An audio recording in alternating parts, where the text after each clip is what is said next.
Hey, what's going on? It's Bill Burr, and it's time for the Monday Morning Podcast for Monday, December 18th, 2017. What's going on? How are you? How you doing? How are you? Hey, look at you over there. You look good. You look good. A lot of people probably think I'm in a great mood with that Patriots victory yesterday, which is actually today because I'm recording at night. But what can they fix that fucking rule? Okay? It's a catch. You caught the fucking ball. You ran with the ball. You stick it over the goal line. It's a fucking touchdown. Des Bryant, a few years ago, fucking touchdown. The week before that, whoever the fucking Cowboys played, was it the Lions? They should have won that game.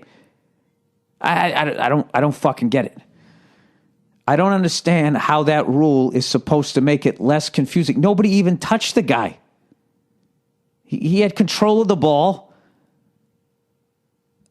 I don't, like, the ground can't cause a fumble, but it can cause an incomplete pass. It can break up a pass.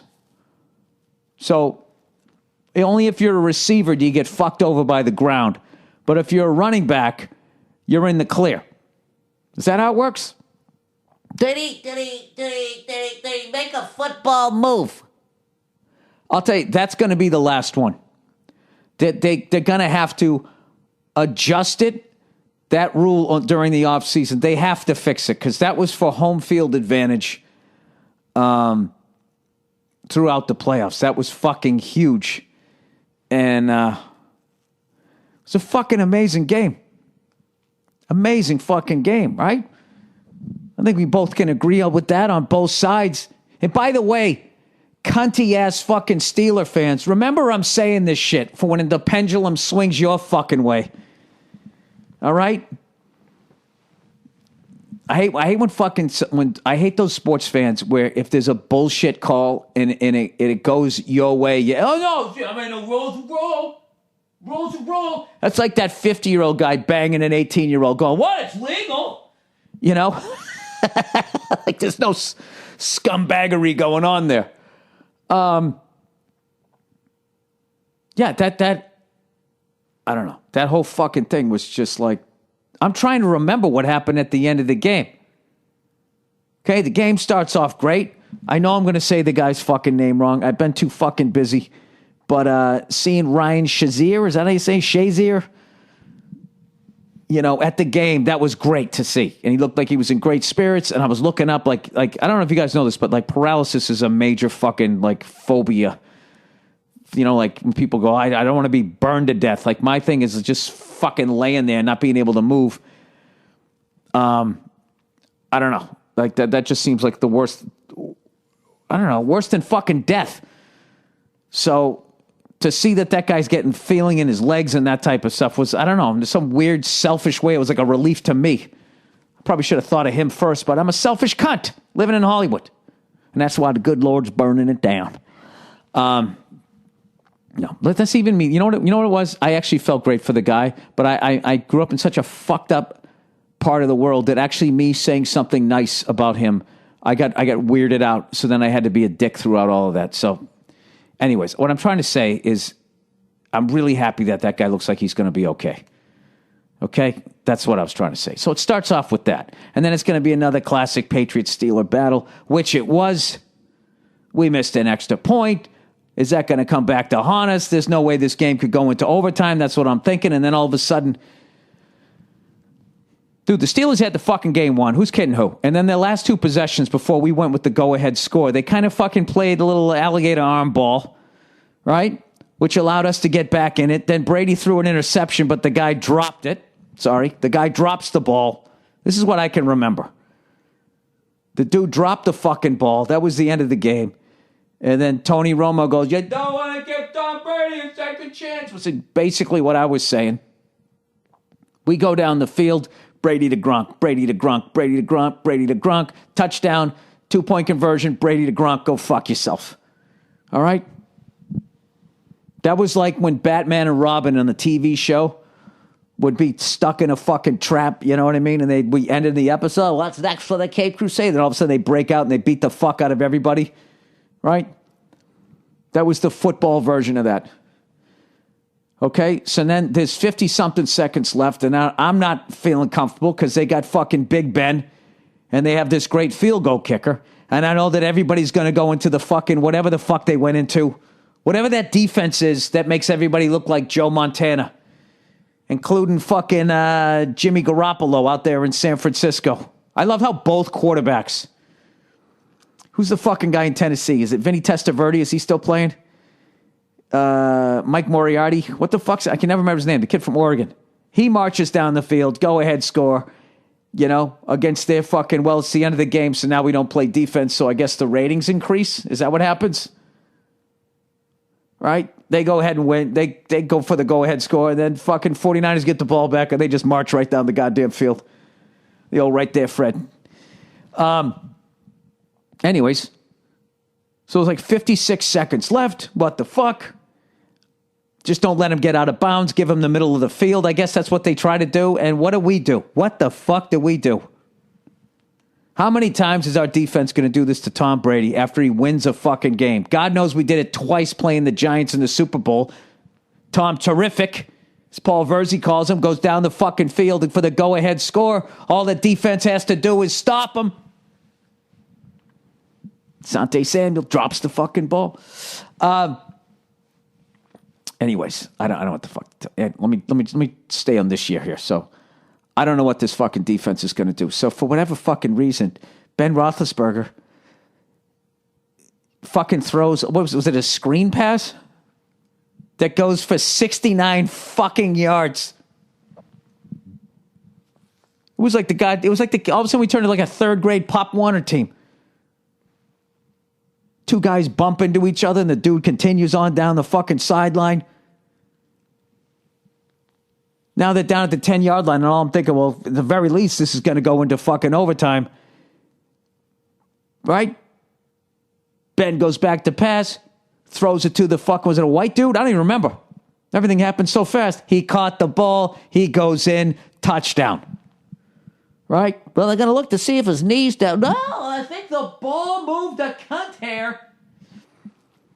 I cannot fucking believe they called that back.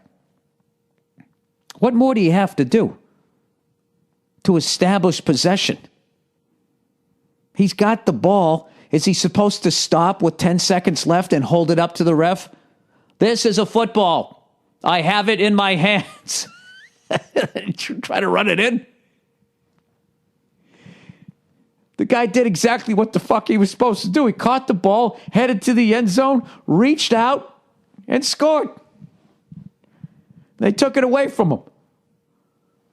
Then I think this is when it comes down to coaching, and this is why the Patriots win these games, is when they fucking called the fucking touchdown back, it didn't look like the fucking Steelers knew what they wanted to do. I don't know what the hell that was. And I'm just basically telling you what the fuck you saw. It's because I'm doing it Sunday night. I still can't believe that we... not even that we won the game. I can't believe that wasn't a catch and a touchdown. I don't know what else you have to do to show possession. You know what? For like the 19th time on this fucking podcast, I'm going to look up this rule, and I'm going to read it. Reading NFL rules is it's like reading the Bible. It's like, what are they talking about? All right, NFL. That's why you have a preacher, for all the dummies out. Like I actually, the amount of times I've sat down when I was younger and I tried to read the Bible. It's like, dude, can we update this shit?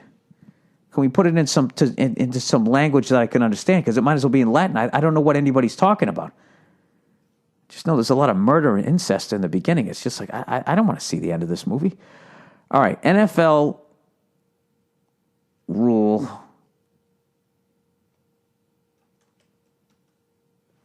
NFL rule, catching pass.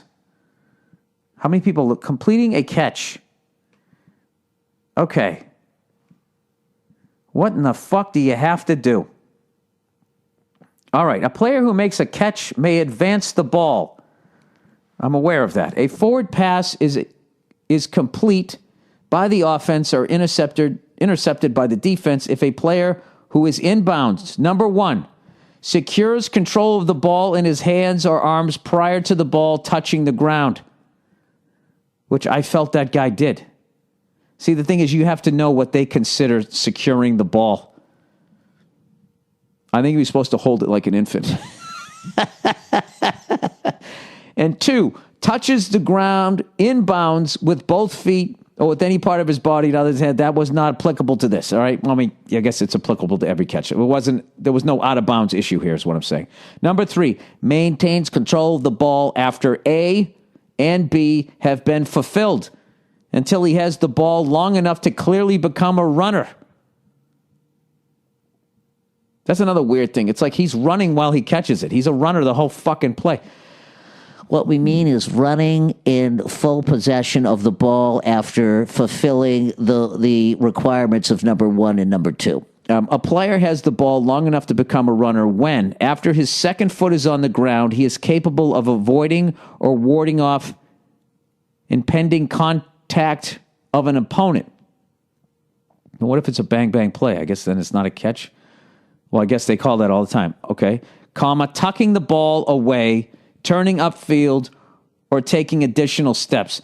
So that's what happens I think at the goal line is when you're that close and there's that little time left, you don't have time and you're falling to the ground. You don't have time to tuck the ball away.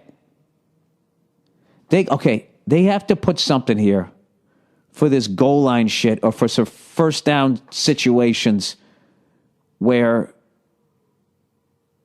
they have to be able to understand that somebody is reaching the ball forward to either get a first down or a touchdown. Maybe that's what it is. So I guess because he didn't tuck the ball away, if a player has control of the ball, a slight movement of the ball will not be considered a loss of possession. He must lose control of the ball in order to rule that there has been a loss of possession.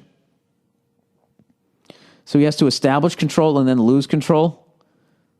If the player loses the ball while simultaneously touching both feet or any part of his body to the ground, it's not a catch. All right, so both feet were on the ground, so they thought he lost control of the ball or never had it to begin with, despite the fact that he caught it and then turned upfield for those final, 3 yards, saw the goal line, took the ball and reached over the fucking goal line. I just feel like for me, when you fucking have the ball and you're like, if he wasn't in control, he wouldn't have done something like that. He would have been going like, whoa, like fucking, fucking juggling the fucking thing. All right, end zone catches. The requirement for a catch in the end zone are the same as the requirements for a catch in the field of play. Note, in the field of play, if a catch of a forward pass has been completed, after which contact by a defender causes the ball to become loose before the runner is down by contact, it is a fumble, and the ball remains alive. That all makes sense. In the end zone, the same action is a touchdown, because the play is automatically over. Okay, I understand that. That makes sense. All right, 4, ball touches ground. If the ball touches the ground after the player secures control of it, it is a catch, provided the player continues to maintain control. All right, so they didn't think he either secured it or had control of it. So what constitutes having control of it or securing the ball? Jesus fucking Christ. I mean, do you feel any closer to having an answer for that? I don't. Anyways, so here's a bright side if you're a Steeler fan. In this weird way, I was kind of hoping the Patriots were going to lose that game, even though we would have to play you guys in Pittsburgh. I just feel like both teams are so evenly matched that it's going to be very hard for one of the two teams to beat each other twice, to sweep the other team. So I was thinking like, well, if we lose, then Belichick is going to figure out what they're fucking doing, and then he'll correct it. He's done that time and again, and he'll avenge the loss. And God knows we've gone into Pittsburgh enough time and won there, so we know we can do that. But now, I don't know. I don't know about this one. I don't know. Like, that was just a weird... It was just a weird ending to a game. Okay, and in all of that, what's going to be forgot is that we gave up 69 yards on a fucking screen pass at the end of the fucking game and should have lost, but we didn't. So now we're going to be home. I don't know. That was weird. That was a weird one. That was just a weird one. But thank God in Pittsburgh, they've gone back-to-back with Stanley Cups, okay? So they can fucking, they can stick both those in their ears so they don't have to listen to their dad fucking crying in the other room. I don't know what to tell you guys. That was, I don't know. I am now fascinated with this. I am officially, after this is the third time I've seen a team get fucked over on a touchdown or winning the game, I have to figure out what the fuck... When do you, like, tucking the ball away? Like, there's so many times when it's like fourth and a couple of yards where you have to catch and people are coming in, you got to grab it and fucking reach forward to get a first down. I don't know. I have no idea. But it's funny, on Twitter, they were blaming the Patriots. Like, somehow this is our shit. The Packers, you could shit on the Packers, couldn't you? Didn't they benefit from that? Cowboys benefited and got fucked? I don't fucking know. I don't know. Somehow I know it'll somehow go back to Deflategate. Somehow it'll go back to that shit once again. You know what I mean? I swear to God.